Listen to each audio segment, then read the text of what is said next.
आप सभी को मेरा प्रणाम। आइए आज अपने शरीर के शुद्धिकरण के लिए एक प्राणायाम करते हैं। इसका नाम है कपालभाति। कपालभाति एक शुद्धिकरण की क्रिया है। इसे षटकर्म में रखा गया है, लेकिन चूंकि ये प्राणों पर आधारित है इसलिए इसे प्राणायाम में भी रखा जाता है। कपालभाति, कपाल माने मस्तिष्क और भाति माने चमक, यानी कि एक ऐसा प्राणायाम जिसके करने से आपके चेहरे पर ओज, तेज और कांति आ जाए।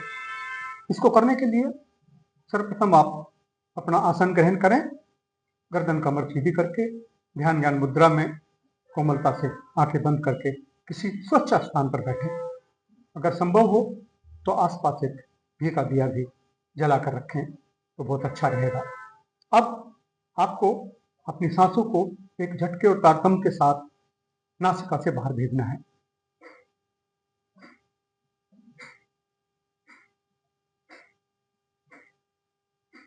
सामान्य सांस अंदर जाएगी और आप उसको एक फोर्स के साथ बाहर भेजेंगे। जब आप फोर्स के साथ बाहर भेजेंगे तो आपकी नाभि, आपका पेट अंदर की तरफ जाएगा।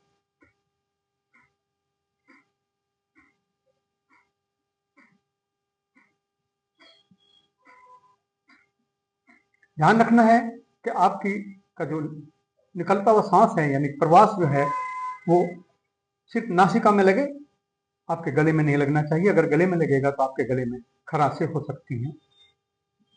इसको करने के लिए सामान्य गति 1 सेकंड में एक बार, एक स्ट्रोक।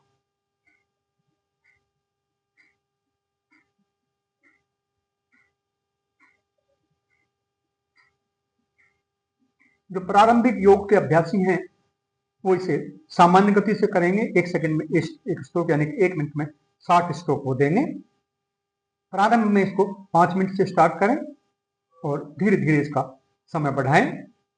अगर किसी को कोई दुरूह रोग है जैसे कैंसर आदि, तो इसको प्रतिदिन 30 मिनट सुबह, 30 मिनट शाम किया जा सकता है। दूसरी गति है मंद गति, 2 सेकंड, 2 से 2.5 सेकंड में एक बार।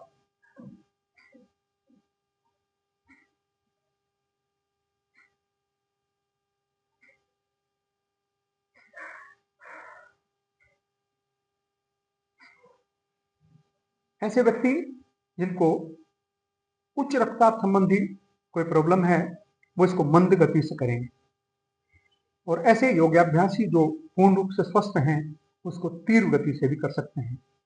तीव्र गति में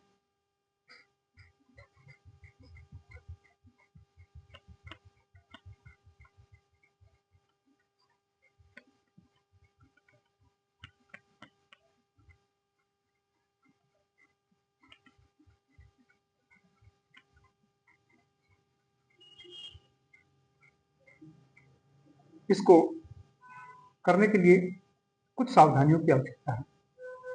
सर्वप्रथम जब भी आप इसको करें तो इसको खाली पेट करना है। ऐसे भाई बहन जिनको कब्ज रहती है और जिनका पेट खाली नहीं होता, वो प्रथम दिनों में कोई त्रिफला आदि रेचक शाम को ले लेंगे ताकि उनका पेट सुबह खाली हो जाए। कुछ दिन इस प्राणायाम को करने से फिर उन्हें रेचक की भी आवश्यकता नहीं पड़ेगी। आप उनका पेट स्वतः ही खाली होने लगेगा, यानी कि कब्ज जो है वो स्वतः ही दूर हो जाएगी। उच्च रक्तचाप के भाई बहन इसको मंद गति से करेंगे, क्योंकि अगर तीव्र गति से इसको किया गया या सामान्य गति से भी किया गया तो रक्तचाप बढ़ने की पूरी आशंका रहती है। अल्सर या हृदय रोगी इसको डॉक्टर की सलाह के अनुसार करें। हर्निया के रोगी पेट में पर नीचे, नाभि से नीचे एक कपड़ा या बेल्ट बांधकर इसको सामान्य गति या मंद गति से करेंगे।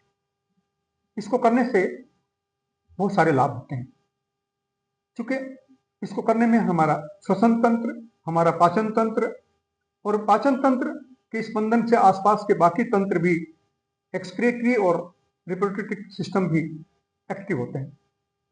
बलपूर्वक जब हम श्वास को बाहर निकालते हैं तो डायफ्राम और एब्डोमिनल पेशियों में जो अंकुचन और संकुचन होता है, उस क्रिया से हमारे पेट में निहित विभिन्न भाग जैसे आमाशय अग्नाशय, यकृत, प्लीहा, छोटी आंत, कोलन, गुर्दा, आपका गर्भाशय आदि सबको स्पंदन मिलता है, वो सब निरोग हो जाते हैं।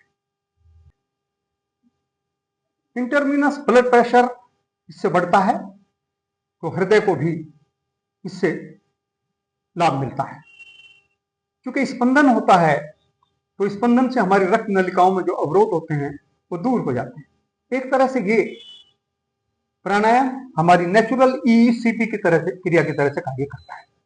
पेट के सारे रोग, अपच, गैस, एसिडिटी दूर हो जाते हैं, सम्यक पाचक रस बनने लगते हैं।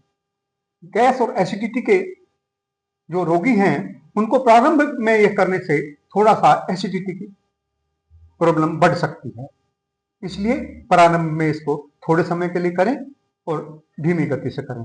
धीरे धीरे उनकी एसिडिटी और गैस की समस्या इसी प्राणायाम से समाप्त हो जाएगी।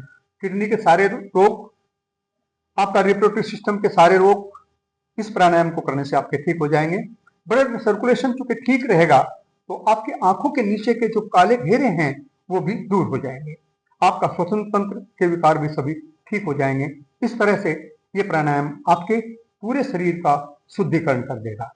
इसको प्रतिदिन सुबह और शाम, अगर संभव हो तो शाम को भी करें। आप सभी को मेरा प्रणाम। ओम।